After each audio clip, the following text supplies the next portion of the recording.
ৰসগোল্লাটো খতম কৰিলোঁ খাই পিনে প্ৰথম ইয়াৰ পৰা অকণমান খুজি আছে দিয়া না তো হে গাইছ গুড মৰ্ণিং আমি আছিলোঁ এতিয়া মৰ্ণিং ৱাকত প্ৰায় সময় 6টা মানে বাজিলে কিন্তু কুঁৱলী চব কেনেকুৱা পৰি আছে বহুত ট্ৰাই কৰিলোঁ স্ক্ৰিপ্টেড ব্লগ বনাবলৈ বাট স্ক্ৰিপ্টেড ব্লগ আমাৰ দ্বাৰা নহ'ব ডেইলি ব্লগ চাই আপোনাক বৰিং হৈ যাব কাৰণ আমাৰ ডেইলি লাইফষ্টাইলটো যিহেতু একেই নিচিনা থাকে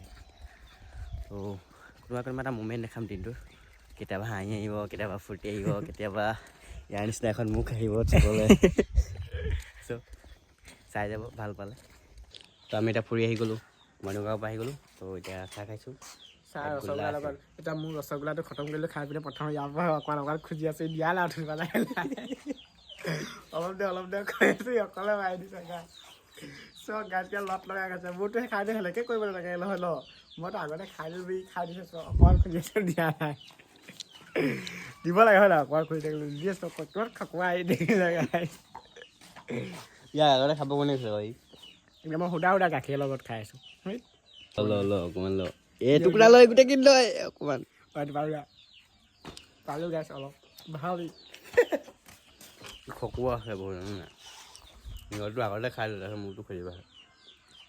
গাইছ এইটো সৰুবোৰৰ অভ্যাসে হয় নাই আৰু নিজৰটো আগতে খাই লোৱাৰ পিছত অলপটো বেলেগৰ বাখৰি থকা